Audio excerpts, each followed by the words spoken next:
जय हिंद। कैसे हैं आप लोग? आशा करते हैं कि आप लोग बहुत अच्छे होंगे। और हम हैं मैथ गुरु शशि सर। जैसा कि आपको जानकारी है कि हम लोग एपी स्टार्ट कर लिए हैं, और आइए हम देखते हैं कि एक सवाल हमारे पास आया है। और ये सवाल क्या है, इस सवाल को देखते हैं। यहाँ सवाल है कि जांच कीजिए कि दिए गए श्रेणी समांतर श्रेणी में है। समांतर श्रेणी में होने की स्थिति में सार अंतर ज्ञात करें। अब देखिए, सबसे पहले क्या होता है कि आपको जांच करना है कि एपी में है कि नहीं, और एपी में होने की स्थिति में तब सार अंतर कॉमन डिफरेंस निकालना है। अब यहाँ समझते हैं। सबसे पहले तो हम आपके लिए लिख देते हैं।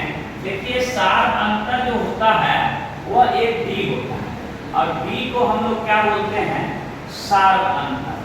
ये इसको बोलते हैं सार अंतर, और या इसी को पदांतर बोलते हैं, पदों का अंतर, पदांतर। और इसको कॉमन डिफरेंस बोलते हैं। कॉमन डिफरेंस ये होता है कॉमन डिफरेंस। ये कॉमन डिफरेंस होता है जिसको सार अंतर या पदांतर कहते हैं। आप तो शॉर्ट में इसको सीडी लिख सकते हैं, कॉमन डिफरेंस। ठीक है। और यहाँ से एक फॉर्मूला बनता है A2 माइनस A1, यानी कि आपको जब भी कॉमन डिफरेंस निकालना हो, सार अंतर निकालना हो, तो इसी फॉर्मूला का आप यूज करेंगे। D बराबर A2 माइनस A1, यानी दूसरा पद माइनस पहला पद, हमेशा के लिए रख लीजिए। अब पहले तो यहाँ जांच करना है। देखिए, पहला सवाल हम यहाँ लेते हैं। पहला सवाल हमारा है 2, 4, 6। आप सभी टर्म को अलग अलग जांच करना जरूरी नहीं है। आप 2-3 टर्म से जांच कर सकते हैं। जैसे पहला टर्म को A1 लिखते हैं, दूसरा को A2 लिखते हैं, और तीसरा को A3 लिखते हैं। तो देखिए, पहला A1 2 हो जाएगा, A2 4 और A3 6 हो जाएगा। अब यहाँ से आप लिख सकते हैं AP की परिभाषा से। अब आप लिख सकते हैं AP की परिभाषा से, और AP की परिभाषा हम आपको बता चुके हैं। A2 माइनस A1 बराबर A3 माइनस A2। अब आप A2 का वैल्यू की बात करते हैं तो 4 है, A1 2 है, ये आपका 6 है, और ये 4 है, यानी 2 बराबर 2 बराबर है। तो लिखेंगे अतः AP में है।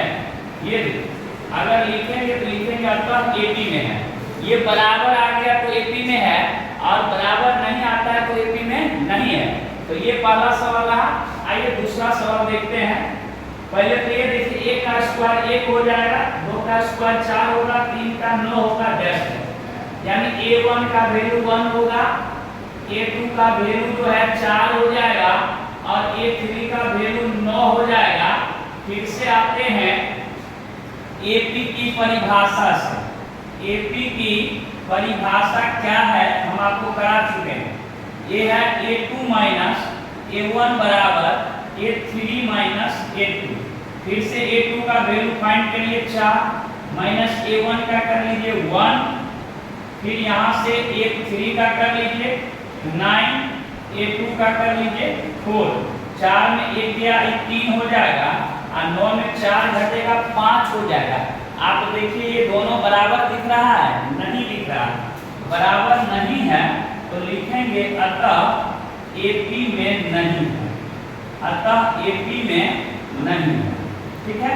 अब यहाँ जो आपका पहला सवाल AP में था, और इसी का सार अंतर पूछता D, तो आप देखिए तो D का फॉर्मूला हमने क्या लिखाया है? A2 माइनस A1, यानी D बराबर A2 माइनस A1, और A2 का मान यहाँ से 4, और A1 का वैल्यू 2, 4 में से 2 घटा दीजिए 2। ये होगा इसका सार अंतर और पदांतर। तो आपको लगता है कि बहुत ही जानकारी की बात है, और हमारी वीडियो काफ़ी ज़्यादा आपको समझ में आ रहा है।